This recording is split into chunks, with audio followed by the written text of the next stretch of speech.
Well, we're Alex and I are about to talk about a book that I wrote over about the last 10 years called The Matter with Things, subtitled Our Brains, Our Delusions and the Unmaking of the World.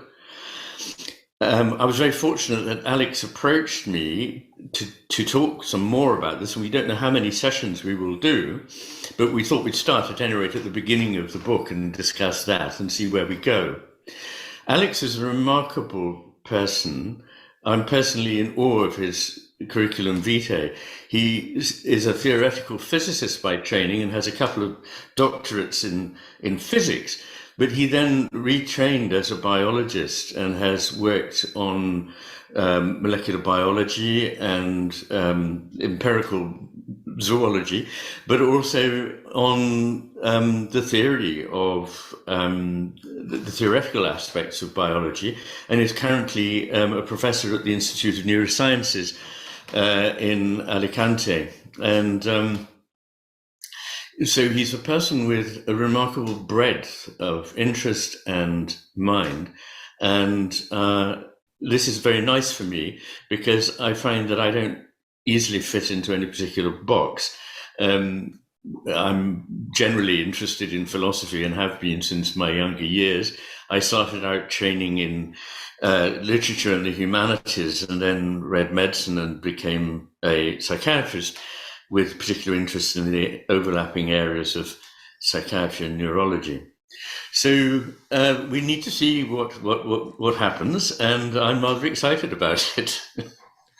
Well, thank you, Ian. It's a pleasure, really, and an honor to take part in this journey with you and to continue learning from you and with you as we cover your really, really remarkable book. Thank you. Well, thank you very much. Before going on, I thought I might just give a brief overview of the introduction, which is something like 50 pages long. And it's that we're going to be discussing this morning, see how that goes. This particular book,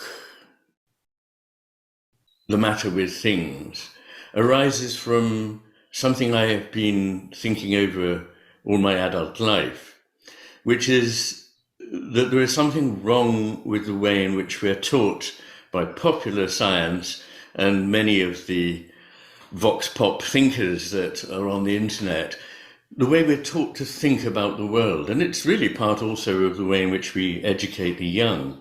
That is to liken it to a machine, a mechanism that has meaning only insofar as we put it into that world.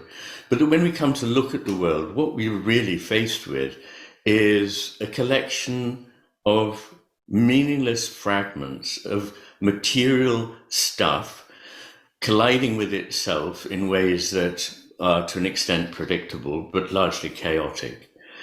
And that this has no intrinsic beauty, complexity, structure, meaning, or direction.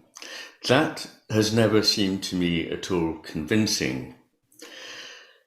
What I want to do in this book, or what I wanted to do in this book, was to explain why that vision of the world is to me not a convincing one, and to offer an alternative.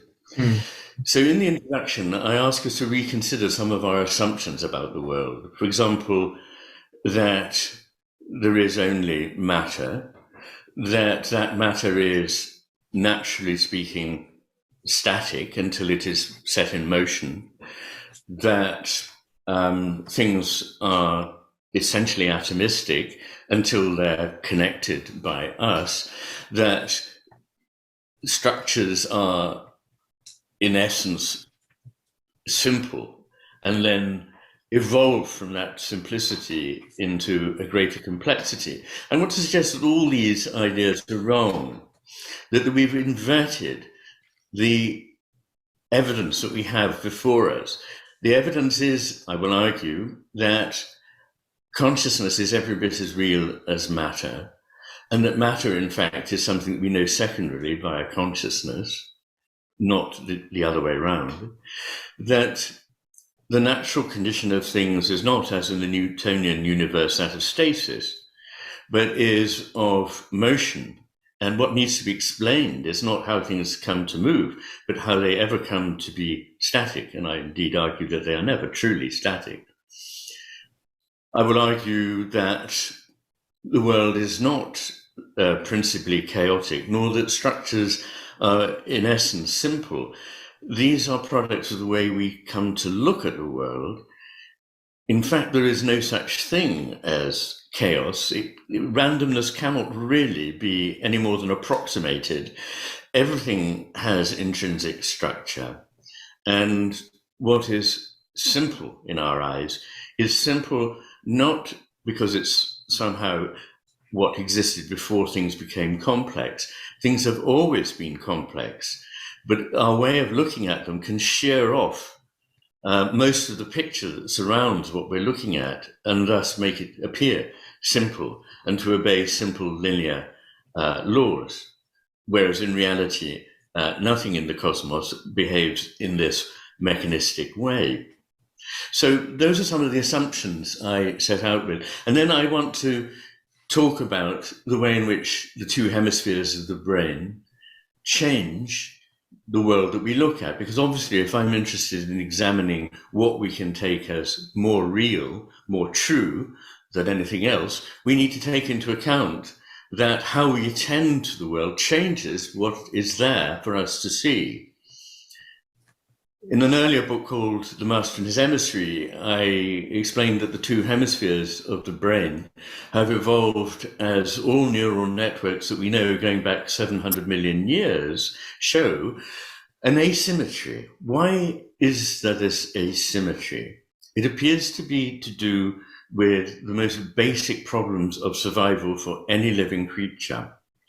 And that is how to pay attention to an isolated detail, something that is a morsel that we want to eat, prey that we want to catch, a twig that we want to pick up to build a nest, anything that we want to grab and get and manipulate, which requires a highly focused, targeted attention to a precisely visualized detail. And at the same time, not fall prey ourselves to predators that are in our surroundings.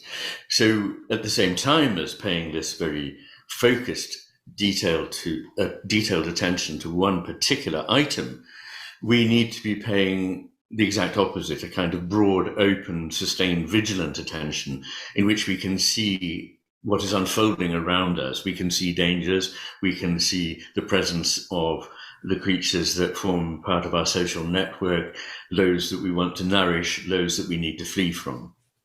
So that is a very, very essential aspect of being alive.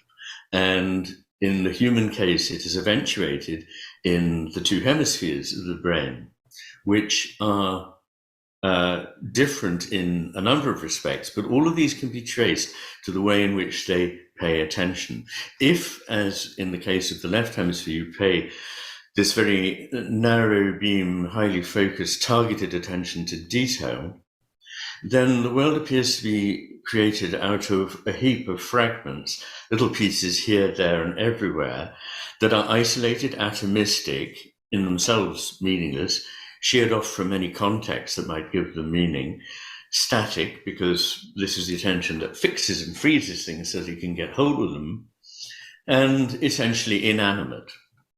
Whereas the right hemisphere, seeing continuity over time and continuity over space, sees a world in which everything is interconnected seamlessly, in which things are never fixed but constantly changing and flowing, in which context is of vital importance to understanding what it is that we're looking at, in which everything is charged with many layers of meaning, and which is essentially an animate world. One way of looking at this difference is that the left hemisphere sees something like a very simplified diagram that it recreates after the event of experience. So the right hemisphere is, as it were, experiencing the world. It is bringing the thing into being for us. And the left hemisphere is representing, in other words, literally after the fact of its being present, is making it present again, when it no longer truly is present, in the shape of a theory, a diagram, a schema, or a map. And this difference between the world in theory and as it is mapped by the left hemisphere, which sees everything in mechanical terms, is quite different from the living, vibrant world that the right hemisphere sees without making presumptions about its mechanical nature. Because I'm suggesting that attention changes the world, I need to clarify that I don't mean that we make up the world in a purely idealist way, that there is no real world at all, but it's just what the product of our mind produces. I'm not saying that, but I'm also not saying that there is just simply naively a world out there that is purely objective and has nothing of us in it, and that the way to understand it is to exclude our attention entirely from the process. That will produce certainly a version of the world, but a very remarkable one in which everything that makes it valuable to us has been taken out of the picture.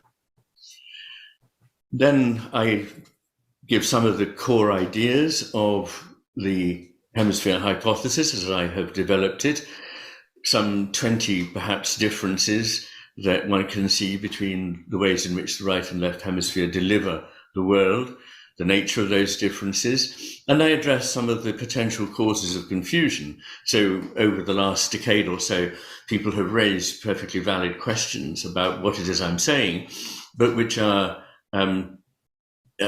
misunderstandings of what I'm trying to convey, and so I address some of those. I also address the question of should we go beyond the facts. This is something that scientists sometimes say when one looks at scientific findings in a philosophical way, as though they had significance for us as human beings. There is no way they cannot have significance for us, and most great scientists have also seen that what we find in empirical science helps us shape the picture of the world. And what I want to do is to reintroduce philosophy to science and science to philosophy. They're natural companions. In fact, until probably 200 years ago, they would have been thought of as aspects of the same business of coming to understand what there is in the world. And I think that I can offer a way in which we can make progress in philosophy, because in following the argument that I lay out both in The Master and His Emissary and in The Matter with Things in more detail in the more recent book, one can see what the hallmarks, the characteristics are of the way in which the world seems to the left hemisphere and the way in which the world seems to the right hemisphere. And if it's possible to evaluate how reliable either of these visions is, we can then, for the first time, make some progress in philosophy. If there are two conflicting points of view, we don't just have to shrug our shoulders and say, well, some people say this and some people have said that. We can say, yes, this particular vision is typical of what happens when the left hemisphere gets hold of the world and tries to make sense of it. And this other picture is an attempt to convey what the right hemisphere sees there. Now, if, and that's of course a big if, which we will have to explore, if we can show that one of these visions, and spoiler alert, I'm going to suggest that this is the vision of the right hemisphere, sees more of what there is and is a more reliable witness for us to base our activities in the world, our experience of the world, our reaction to the world on, then we can make that step and identify where certain trains of thought are to be attributed to the right or the left hemisphere. I think there's probably enough to say here, except perhaps to give a brief note about the structure of the book. So it's in 3 parts, although physically in 2 volumes. The first part of the book is neuropsychology, in which I aim to look at the ways in which we can get a hold on the world at all, the means or portals whereby the world comes to be experienced by us. And I take those to be things like attention, perception, which is not the same as attention, judgments formed on what we attend to and how we perceive it, the ways in which we grab hold of things and use them in the world, our emotional and social intelligence, our cognitive intelligence, and indeed our creativity. All these help to bring about the basic view of the world that we have to operate on. The second part of the book, as I've mentioned, is epistemology. I look at what are the ways open to us to take further the data that we have through those portals or means that I've just described. One of them is science. We can, in the practice of science, we can use our senses and our various intellectual and imaginative faculties to create a picture of the world that helps us understand it. Another would obviously be reason.